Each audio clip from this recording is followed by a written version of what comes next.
Halo, selamat malam Dimas, Diajeng, dan Netralis dimanapun Anda berada. Kembali lagi dengan saya, Santi Tirtawati, hanya di Cedek Geni Podcast Season yang ke-11. Dan di sini saya ditemani dengan Novi Yudanegara dan juga Pintu Suwardono. Dan kali ini kita juga kedatangan narasumber yang sangat Netralis dimanapun Anda berada. Sesuai janji kami mendatangkan salah satu tokoh yang cukup dikenal, cukup populer di kota Tuban, yaitu Ketua Dewan Pimpinan Cabang PAPDESI, yaitu beliau Bapak Jemi Tristantono SPD. Selamat malam. Selamat malam. Luar biasa, agak tegang ya. Belum, ini belum nanti. Habis ini tekan nih pasti. Kita kalau Oh boleh ya. Baik, Mas Jimmy ini kan seorang tinggi ya, kepala desa. Nah, tentunya kalau menjadi narasumbernya Cedek Geni pasti akan melalui satu tahapan yang namanya Pantai Api, Mas Jimmy. Pantai Api itu adalah pertanyaan kepada narasumber yang ada dua pilihan jawaban yang harus dijawab secara cepat. Salah satu dari dua pertanyaan tersebut. Pilihan dua jawaban. Jadi relax aja, tapi jawabnya harus cepat. Siap ya? Baik. Wis ini. Enggak boleh mikir. Yang boleh Enggak pakai mikir. Nah, ini yang akan menanyakan nanti Jeng Santi. Silahkan Jeng. ya, makasih Mas Novi. Bagaimana Mas? Sudah bisa dimulai? Insyaallah. Ya. Belum. monggo. Kalau belum itu. Tapi kita ada grogi. Tak lemes nesek tapi ya. Dimulai ya. Sawah atau pabrik? Sawah, Perikanan atau perkebunan? perikanan, Pupuk atau bibit? pupuk, Traktor atau sapi? sapi, Sejarah atau makmur?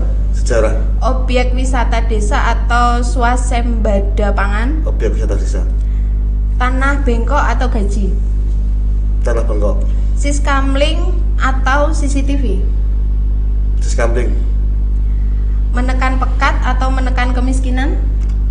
menekan kemiskinan. Pikir, Yang terakhir ini ya. Obligasi moral atau peraturan desa? peraturan desa. Oke, luar biasa. Tadi ada pertanyaan yang agak Iya. sedikit ini, Cak. Iya. Mas Vito. Yang tadi itu apa? Yang nomor 9 ya. Menekan pekat atau menekan apa tadi? Kemiskinan. Kemiskinan. Ya, memang kemiskinan bisa ditekan. Terus carane gitu. Mengurangi sedikit-sedikit. Baik, Mengurangi Mas Jimmy. sedikit-sedikit berarti menambah kaya kan gitu. Kalau dikurangi Anda bisa menambah orang-orang kaya kan gitu. Orang kaya baru tambah. Iya. Kalau dikurangi Anda bisa. Nggak bisa. Betul. Mas Jimmy ini kan menjadi ketua Dewan Pimpinan Cabang PAPDESI ya. Ya.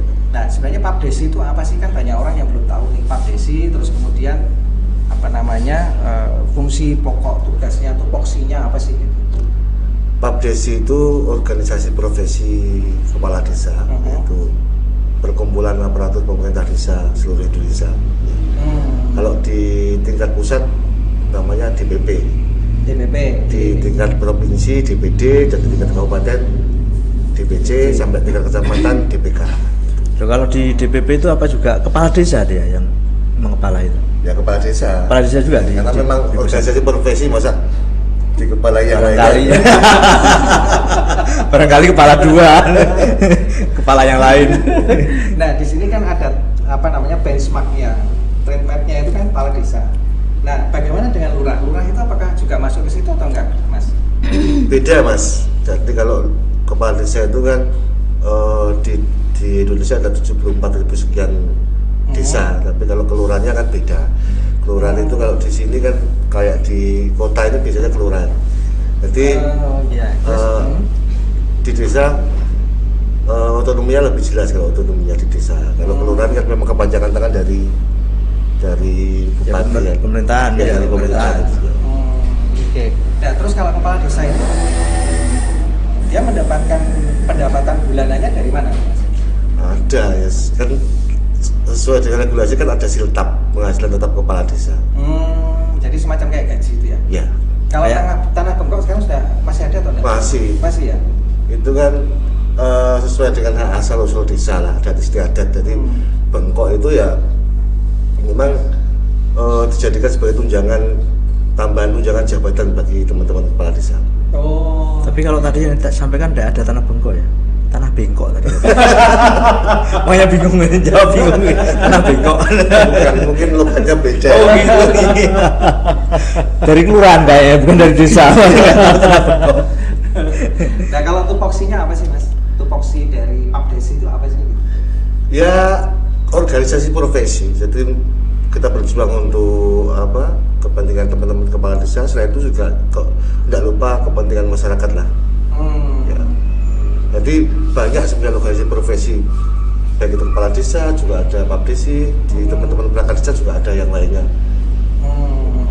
Jadi Papdesi itu kalau yang belum tahu kepanjangan dari Perkumpulan Aparatur Desa Pemerintah Desa. Aparatur Pemerintah Desa seluruh Indonesia ya. Jadi bentuknya perkumpulan ya. Perkumpulan. Baik. Ada beberapa hal yang ingin saya tanyakan mengenai sampai dengan saat ini itu kiprah dari Papdesi ini apakah sudah bisa mensejahterakan masyarakatnya? Ini menurut pendapat penjenengan, Mas. Kalau berbicara Papdesi ini kan secara organisasi profesi, jadi kan kita ngomong kepala desa kan, kita ngomong kepala desa. Jadi kalau boleh saya menyampaikan bahwa kita flashback lah, tahun 98 itu kan ada krisis moneter. Ya. Nah, justru yang menyelamatkan Indonesia itu menurut saya adalah desa. Desa itu menyelamatkan Indonesia pada saat itu, karena memang meskipun krisis berkepanjangan moneter itu di desa masih ada pelaku-pelaku ekonomi mikro lah. Jadi orang-orang desa yang jualan kecil-kecil itu masih banyak, sehingga kalau misalnya ada asumsi bahwa Indonesia akan hancur, perekonomian Indonesia akan porak-poranda, ya akan saja, Tapi desa karena masih ada pola pergerakan ekonomi mikro yang sampai saat ini masih hidup lah. Maka menurut saya ini suatu selayaknya lah desa itu mendapatkan apresiasi, desa itu mendapatkan sebuah perhatian khusus. Makanya ketika ada muncul Undang-Undang Nomor 6 Tahun 2014 yang memberikan otonomi kepada desa, ya itu saya anggap memang sewajarnya yang harus didapatkan desa kayak gitu. Nah, yang melatar belakangi itu apa sih kok kemudian muncul Papdesi? Yang melatar belakangi apa kemudian turunnya Permendagri Nomor 6 Tahun 2014 itu seperti Undang-undang. Ya. Undang-undang. Nah, itu. Apa yang melatar? Ya. Papdesi itu kan begini, organisasi profesi yang mengawal pelaksanaan implementasi Undang-Undang Nomor 6 Tahun 2014. Jadi teman-teman kepala desa itu jadi ada semacam organisasi profesi. Di Indonesia tidak hanya Papdesi saja sebenarnya, ada yang AKD, ada juga Paradigm Nusantara. Tapi kita bergabung dalam Papdesi. Kenapa kalau saya memilih Papdesi, teman-teman kita lah, kita memilih Papdesi karena memang hierarki kepengurusannya jelas, mulai dari DPP, ada DPD. artinya dari pusat sampai daerah ada gitu ya? Ada. Ya. Kalau di lain Papdesi mungkin sama ataukah beda? Bedanya apa? Biasanya itu di tingkatan lokal. Dia di 9 kabupaten A membuat paguyuban lokal, misal untuk mengakomodir kepentingan teman-teman kepala desa, sehingga paguyuban kepala desa kabupaten mana. Berarti kalau Papdesi ini mengerucut ke kementerian apa gitu? Ya tetap Kementerian Desa. Kementerian Desa ya. Nah, berarti organisasi selain Papdesi barangkali tidak mengerucut ke sana mungkin ya? Sama, Mas. Sama ya? Sama barangkali loh. Kan tadi ada organisasi lokal, ada organisasi yang bersifat terpusat hierarki gitu. Hierarki lah. Ya. Bedanya itu aja berarti ya? Ya. Nah, sekarang kita bicara masalah ini nih, yang sedang ini itu kan mengenai dana desa ini, Mas. Ya. Nah, dana desa itu tahun ini tuh yang digelontorkan berapa sih? Kemudian per desa itu dapat jatah berapa? Ada semacam indikator lah, indikator tentang terkait masalah dana desa itu dapat berapa, desa B dapat berapa, desa C dapat berapa, itu ada indikatornya. Satu adalah jumlah penduduk, yang kedua adalah luas wilayah, yang ketiga adalah jumlah penduduk miskin. Jadi ada 3 indikator sehingga desa A, desa B itu berbeda-beda pendapatannya. tidak sama. Iya, tidak sama ya. Iya. Nah, terus kalau memang sudah ada kesepakatan belum mengenai 30% dari dana desa itu untuk kegiatan padat karya? Ya, itu regulasi, Pak. Regulasi ya. Kita sudah makanya gini. Kita kadang-kadang teman-teman di desa itu kebingungan ketika mau semisal infrastruktur jalan lingkungan semisal. Itu masyarakat menginginkan bahwa hot mix semisal. Tapi kita terbentur dengan regulasi 30% padat karya tunai itu. Yang melibatkan warga desa lah kayak gitu. Makanya juga kita kadang-kadang disiasati pakai misal rapat beton atau paving stone lah kayak begitu. Karena memang ada kendala regulasi seperti itu. Berarti dari yang digelontorkan sekian itu dipotong dulu 30% untuk padat karya gitu ya? Bukan gitu maksudnya. Artinya begini, semisal dana desa itu 30%-nya itu harus menyerap tenaga lokal gitu. Oh, iya. Nah, bentuk padat karya ini terutama di Sambung Gede ya. Itu bentuknya seperti apa sih program untuk padat karyanya? Ya, kita pasti swakelola. Jadi semua proyek atau pembangunan itu adalah kita swakelola. Artinya ada yang ngurus. Semisal saya di desa Sambung Gede, terus ada namanya PKA, ada namanya TPK. Dia mempekerjakan itu dengan menggunakan tenaga-tenaga dari lokal. Itu saya kira luar biasa. Artinya sesuai dengan amanah undang-undang desa, amanah undang-undang nomor 6 tahun 2014. Artinya supaya uang itu nggak kembali lagi ke kota semisal. Jadi perputaran uang cukup di desa saja itu. Iya. Nah sekarang ini mungkin yang saya tanyakan, apakah kepala desa ini hanya memiliki satu organisasi profesi ataukah boleh ikut organisasi profesi ini terus kemudian ikut juga di organisasi profesi yang lain seperti tadi yang saya sampaikan kayak mau misalnya ada enggak seperti itu?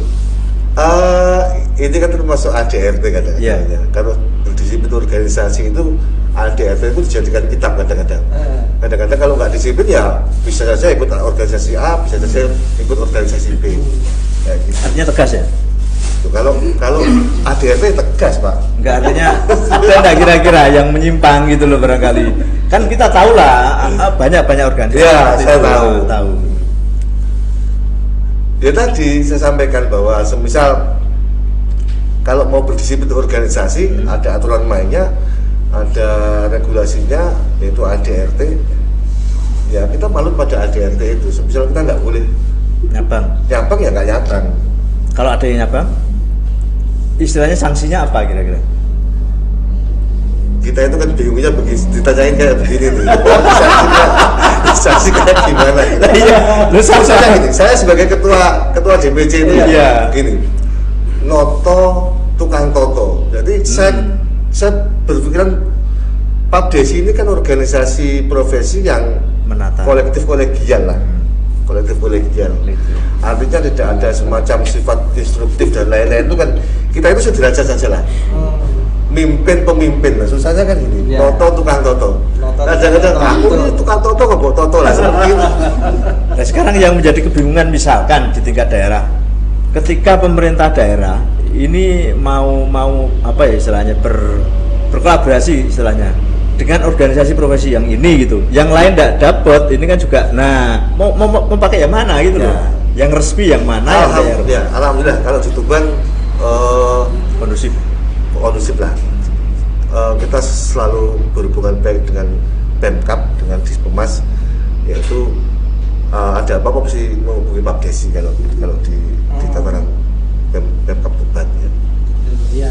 Terus sebagai ketua DPC nih, Mas Jimmy, kan kalau ketua DPC berarti kan stafnya atau bawahannya itu kan kepala desa sama kepala desa. Nah, mengenai program, terutama program padat karya itu apakah sama antara desa A, B, C, D, E semuanya itu supaya semuanya seragam gitu?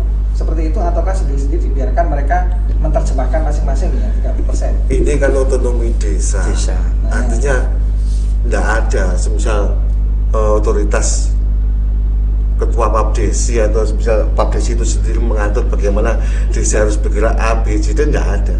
Nanti yang namanya otonomi desa itu ya semua diserahkan kepada desa masing-masing. Desa Sambogede misalnya itu beda dengan desa yang lainnya. Yang lainnya beda lagi dengan desa yang lainnya. Nanti ada semacam ya inilah keunikan di desa itu kayak begini. Nanti tinggal kalau saya begini, bagaimana teman-teman itu menggali potensi sehingga muncul satu ikonik. Ya di desa itu. Iya, tidak bisa semisal ikonnya sama kan, saya kira tidak menarik lah. Harus muncul satu ikonik sehingga ini yang namanya desa itu bisa dikunjungi banyak orang. Oh, semisal Sambogede gitu ya. Kita punya kampung air. Dari mana? Saya dari Sambogede. Oh, yang ada kampung airnya itu lah, kayak gitulah. Iya. Menjadi ikonik atau menjadi trademark dari desa tersebut ya. Oke, nah sejalan dengan apa yang tadi dijawab sama Mas Jimmy mengenai pilih apa tadi, objek wisata atau swasembada pangan. Nah, kenapa kok memilih objek wisata kok tidak memilih swasembada pangan? Ya, begini. Jadi awalnya muncul undang-undang desa ini kan teman-teman DPR RI kan berkunjung ke Cina kan. Ke Cina, dia menemukan namanya desa, ada desa apa? Waksi. Itu desa yang terkaya di Cina. Kalau saya berpendapat itu terkaya di dunia. Desa Waksi itu. Sekarang itu. Ya, awalnya itu desa miskin. Awalnya itu desa miskin. Nah, sampai sekarang menjadi desa yang kaya. Dia mengelola industri tekstil dan lain-lain, ada perikanan. Sampai yang menarik saya itu desa Waksi itu punya gedung pencakar langit luar biasa, punya taksi helikopter. Ini kan luar biasa. Jadi ini yang dipelajari teman-teman di PLRI waktu pansus itu sehingga untuk menguatkan undang-undang desa ini. Jadi sama saja dengan di Indonesia. Artinya saya berpendapat begini. Desa kalau pengen maju, desa itu harus banyak dikunjungi orang. Kalau pengen desa itu kaya, juga harus banyak dikunjungi orang. Percuma semisal desa itu kaya tapi tidak dikunjungi orang. Kita mencoba membalikkan mindset paradigma lah. Kalau dulu itu kan begini, orang desa pergi ke kota, terus menghabiskan uangnya di kota.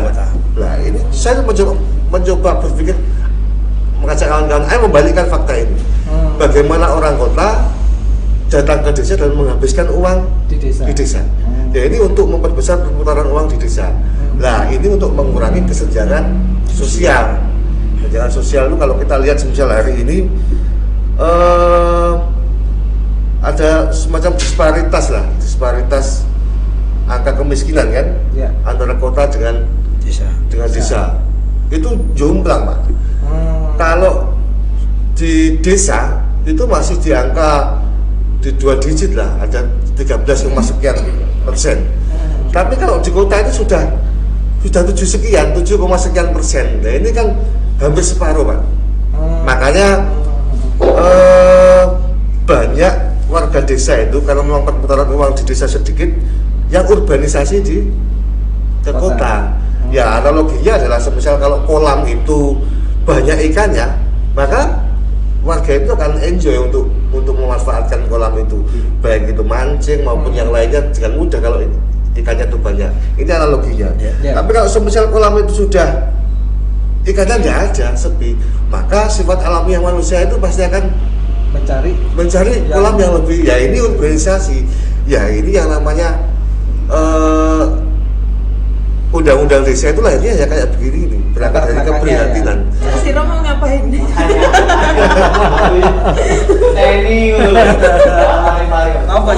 baca. Tadi itu desa iki tak foto ya iki. Nah desa harus banyak dikunjungi orang. Ketika banyak dikunjungi orang, perekonomian akan berputar. Nah ketika desa yang ramai dikunjungi akan berubah perekonomiannya. Terus apakah tidak ada kemungkinan desa itu akan berubah menjadi kota? Ya, terima kasih Mas Heru. Waksi itu sampai sekarang labelnya masih desa. Masih desa ya? Meskipun itu hampir sama dengan Beijing saya kira, tapi tetap desa. Walaupun megah ya. Iya. Status. Dia punya semisal berapa yang berkunjung di Huaxi itu. Kalau semisal ada alasan, itu Huaxi kan memang teritorialnya hampir-hampir mirip kota, misalnya ada pertanyaan gitu. Di Cina itu lengkap Pak. Artinya kalau ada desa lain semisal yang teritorial geografinya itu hampir kayak di Tuban, apalagi di pelosok desa, kalau nggak salah apa ya namanya, desa Luber atau kalau nggak salah itu yang viral pada waktu itu adalah anak-anak sekolah yang harus memanjat tebing dengan batu terus dikasih kayu-kayu itu ada sekitar 35 meter. Dia kan ada wartawan yang mau foto sampai viral di dunia, tetapi bisa membalikkan bahwa desa itu justru banyak dikunjungi orang. Dengan viralnya seperti itu, maka mengkonsep bahwa desa itu dijadikan tempat wisata sekalian. Jadi yang pengen tahu sih kok desa Lubere misalnya yang ada anak sekolah sampai naik ke 35 meter itu yang membahayakan dirinya sendiri itu justru menambah ini menjadi rezeki daerah situ. Makanya di Indonesia saya sepakat lah, artinya yang dijadikan referensi itu Cina karena memang hampir sama, jumlah penduduknya juga akeh, terus kayak teritorialnya juga hampir sama nanti lah, kayak gitu. Jadi harapan saya teman-teman di desa lain itu bagaimana mengembangkan potensi desanya masing-masing. Saya kira semua desa itu punya potensi kok. Semua desa punya potensi, tinggal bagaimana menggali potensi itu. Betul. Nah,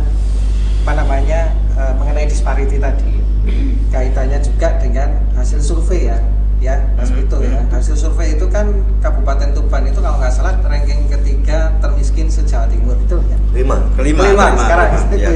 Nah, fenomena ini itu menurut Mas Jimmy itu gimana sih? Wong sudah ada dana desa, tadi mengatakan bahwa desa kalau banyak dikunjungi kemudian itu akan roda perekonomiannya akan berputar dan sebagainya. Ini kok sangat kontradiktif ya antara label survei dengan keadaan yang sebenarnya saat ini. Sangat menarik Mas. Jadi ini yang memang perlu dikaji kayak gitu. Ya, memang perlu dikaji. Artinya ini menjadi sebuah bahan kajian bagaimana untuk meningkatkan supaya Tuban ini lebih maju kan begitu.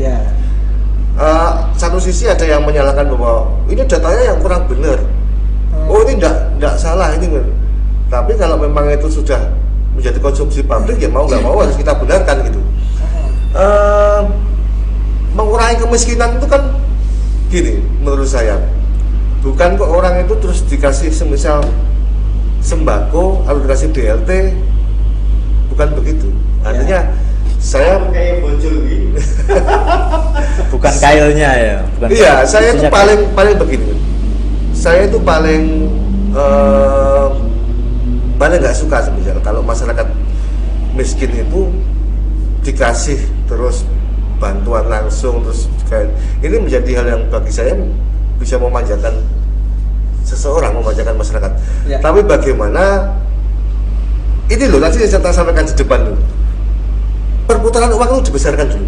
Kalau perputaran uangnya besar, semisal kalau iwak itu wakil nek kolam itu, makanya nggak menutup kemungkinan semisal lojoh ya gampang, semisal kalau apalagi menjaring jomblo dan lain-lain.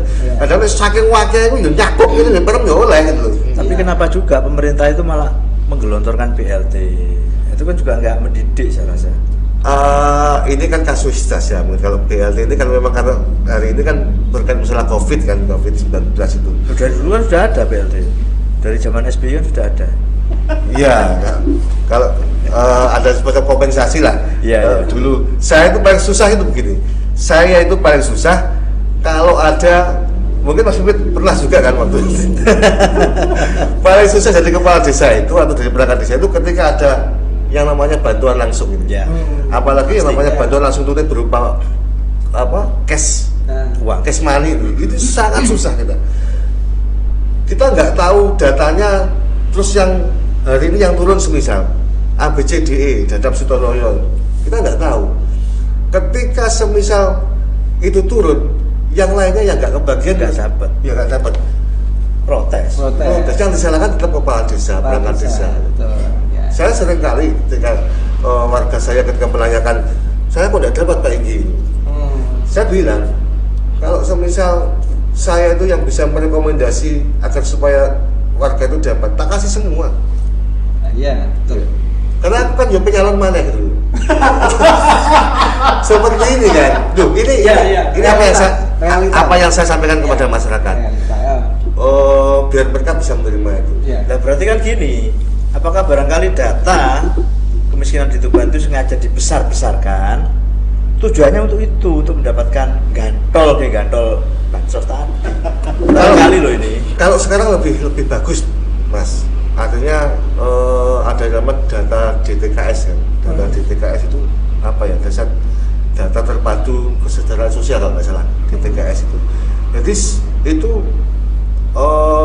ada operatornya itu yang menangani itu, sehingga kita tahu yang mana yang berlayak dan mana yang nggak layak. Kalau memang itu layak ya kita kasih. Kalau semisal nggak layak ya ngapain kita kasih? Justru nambah itu bisa menjadi bumerang saya. Lah orang miskin itu kan fluktuatif. Hari ini semisal miskin ya, miskin. Besok nggak miskin gitu. Tahun depan mungkin bisa saja Miliarder. Iya. Misalnya kan kayak gitu. Nah, kalau kita tidak secara periodik untuk mendata ini, ya kita mesti akan menjadi bulan-bulanan warga. Betul. Ya. Dan ini ada juga teman-teman yang pernah berkunjung ke Pelumpang terutama ya. Saya tidak tahu detailnya di sana seperti apa. Yang jelas gara-gara Covid kemarin ada itu mahasiswa yang dari Cina yang kebetulan nginep dulu di Natuna itu loh. Kan akhirnya pulang, nggak bisa pulang karena di isolasi dulu. Nah ternyata teman-teman waktu itu yang datang ke sana ke Pelumpang, ke rumahnya itu, ternyata di situ ada stiker warga miskin. Padahal anaknya kuliah di Cina punya mobil. Nah ini kan ironis gitu. Ya apa sih nonton goro itu terjadi, ada itu. Ya ini kan bergerak ke arah kebaikan. Lah, artinya hari ini saya melihat pemerintah sudah luar biasa lah bergerak step by step. Makanya tadi saya sampaikan, berarti kita dikasih kayak kewenangan bagaimana. Wong kemarin data BLT itu kita musdeskan loh. Memang regulasinya harus kita musdes musyawarah desa. Nanti ada plenonya, ada timnya, mana yang bisa semisal mensurvei ini yang mana yang layak, mana yang enggak. Itu baru kita musdeskan. Ya juga kita rame juga kan. Oh ini kan layak, oh ini layak. Mereka sendiri yang mengusulkan. Parameternya apa dulu kan ini? Ya, nanti ada musdes itu kan kita ngumpulkan teman-teman RT RW. Karena beliaunya yang paling tahu. Nah kalau kepala desa itu kan atau perangkat desa itu kan mungkin kita hanya punya semisal tahu hanya sebatas ya. Tapi kalau RT itu kan Sekitarnya. ya dia membawa semisal 30 sampai 50 kepala keluarga. Kalau nggak tahu kan kebangetan. Iya. Nah, dihadapi agar dino kan. Nah itu kan berarti berhubungan dengan data ini Pak Inggi. Desa sendiri itu punya nggak? Artinya dana yang versinya desa kan biasanya data itu kan di-compare. Ada yang data dari independen, ada data dari desa gitu, atau data dari pemerintah kabupaten misalnya. Itu ada nggak sih komparasi data gitu? Data itu sekarang segini, data itu dari desa. Dari desa, tadi saya sampaikan data DTKS, data terpadu kesejahteraan sosial itu dari desa, dari operator SIKNJ. Dia yang mendata bagaimana layak tidaknya ini miskin dan itu dari desa sekarang. Baru kalau mau merubah itu ya harus musdes dulu. Ya dimasukkan. Sekarang lebih baik lah, lebih baik. Jadi itu yang dijadikan menjadi acuan kabupaten dulu dari desa dulu. Nah sekarang kondisi di desa Sambung Gede itu seperti apa? Artinya warga miskin dan warga yang sudah kaya yang bukan miskin ini perbandingannya seperti apa? Jomplang enggak kira-kira? Ya. Alhamdulillah Mas Win. Tahun 2018 Sambung Gede itu satu-satunya desa yang berklasifikasi mandiri dalam indeks desa membangun. Oh, ya. Itu sekecamatan apa sekabupaten? Kabupaten ya. Artinya Kementerian Desa itu punya yang namanya parameter, alat ukur bagaimana dia sudah menggelontorkan banyak dana desa. Ya. Terus konsekuensinya apa? Semisal apa yang diperoleh dari dana desa itu? Ada 5 klasifikasi. Yang pertama desa sangat tertinggal, desa tertinggal, desa berkembang, desa maju, dan desa mandiri lah. Harapan pemerintah itu ini bagaimana tiap tahunnya itu banyak desa yang mandiri. Ya harapannya bisa mandiri. Ya. Bagaimana yang status dari sangat tertinggal itu bisa naik kasta sehingga sampai kayak gitu lah. Ya. Itu tahun 2018. Tapi kemarin itu di tahun ini itu di Tuban ada 4 desa yang berklasifikasi mandiri. Sambunggede, desa Sukosari, Jompreng, dan Widang. Yang kemarin dapat program desa berdaya yang kita diundang di provinsi.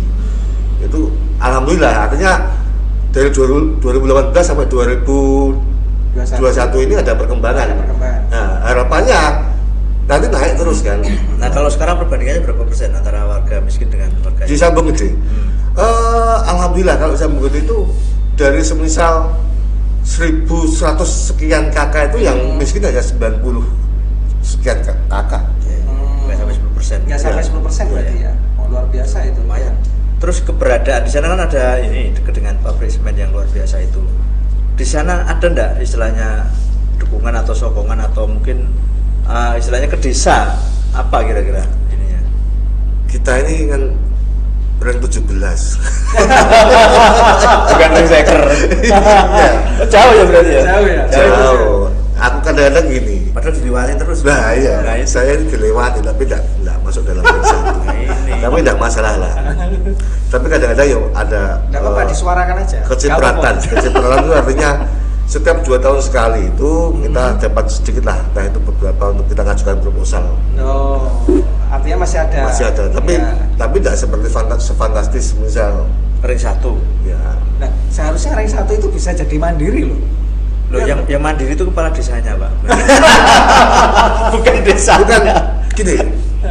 Memang kalau saya menganalisa ini kan ya lucu juga. Artinya di Tuban itu daerah industri, tapi kenapa kok? Nah, Itu ya dari dulu kita bertanya-tanya sebenarnya. Dari dulu dari sumber yang lain kita Betul. selalu bertanya-tanya itu. Artinya aku lebih konsen begini. Kalau semisal ada semacam CSR itu bagaimana formulasinya? Artinya formulasinya itu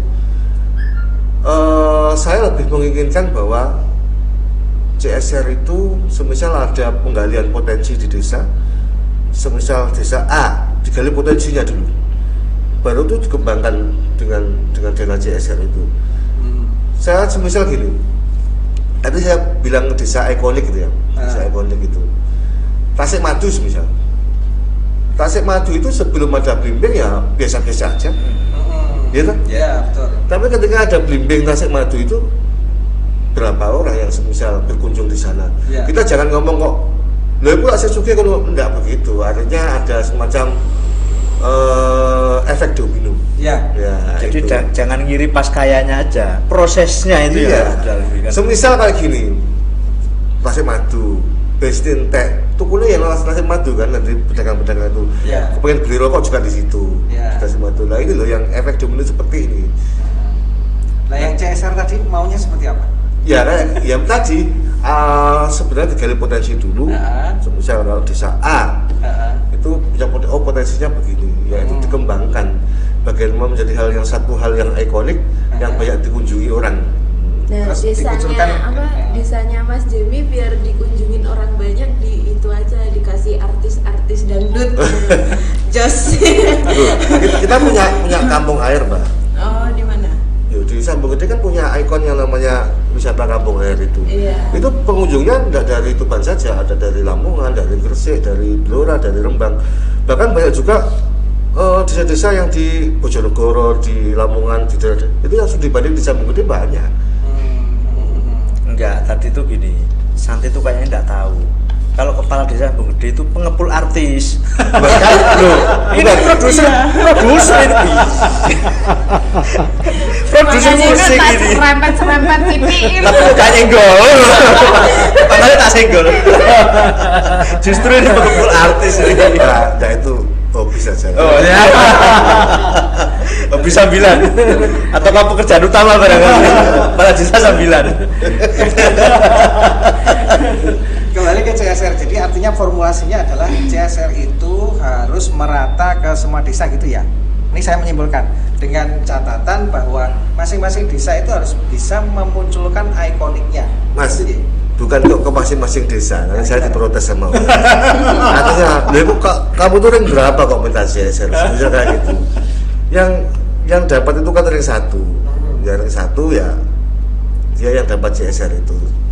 Jadi cuman mungkin teknisnya itu yang ya pihak perusahaan lah yang harus memberikan formula.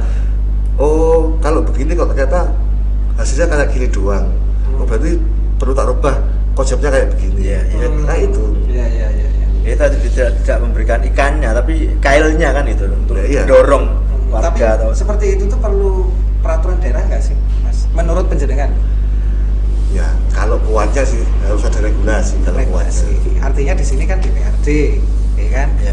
Sebagai lembaga legislatif, artinya ya DPRD yang nanti kemudian membuat rancangan peraturan daerah mengenai CSR itu tadi.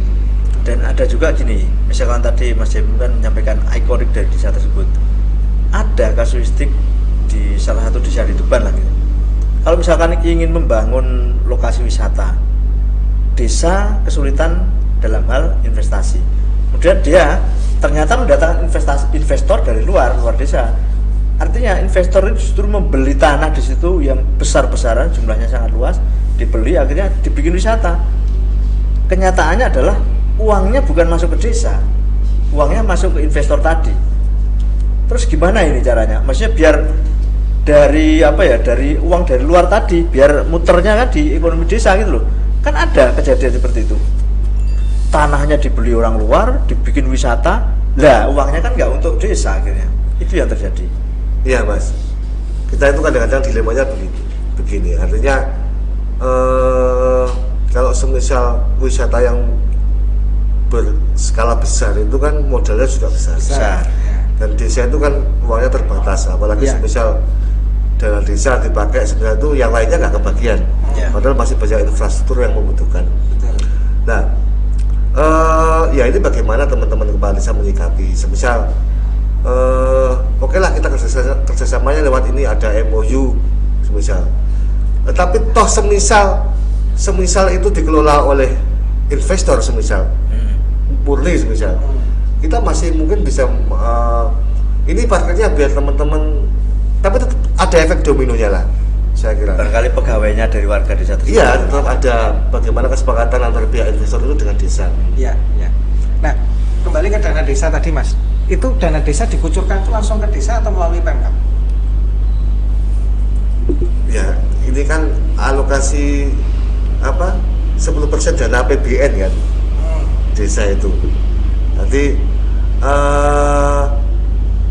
analoginya kalau transfer 10% ke Dari pusat ke daerah kan, itu jelas itu. Berarti kan lewat Pemkab. Ya. Oh, oke. Lewat bendahara umum desa. Kembali ke desa ya. Oke. Nah, sumber pendapatan desa itu selain dana desa itu ada PDRD dari kabupaten. Dapat nggak? PDRD-nya baru dengar nih ya. Nah, ini ada ini. Kalau PDRD dari kabupaten ya ADD, bagi ya. hasil dan retribusi. Terus bantuan keuangan dari APBD, hibah pihak ketiga ada enggak, Mas? Kadang-kadang kalau Ada. nggak mesti. Baik, karena waktunya sudah habis, terima kasih sekali Mas Jimmy atas kehadirannya, Mas Pito, Mbak Santi, dan tentunya Dimas dan Diajeng serta netralis dimanapun Anda berada. Kita sampai di sini dulu. Nanti kita akan ketemu lagi di Cetek Geni berikutnya. Cetek Geni Podcast.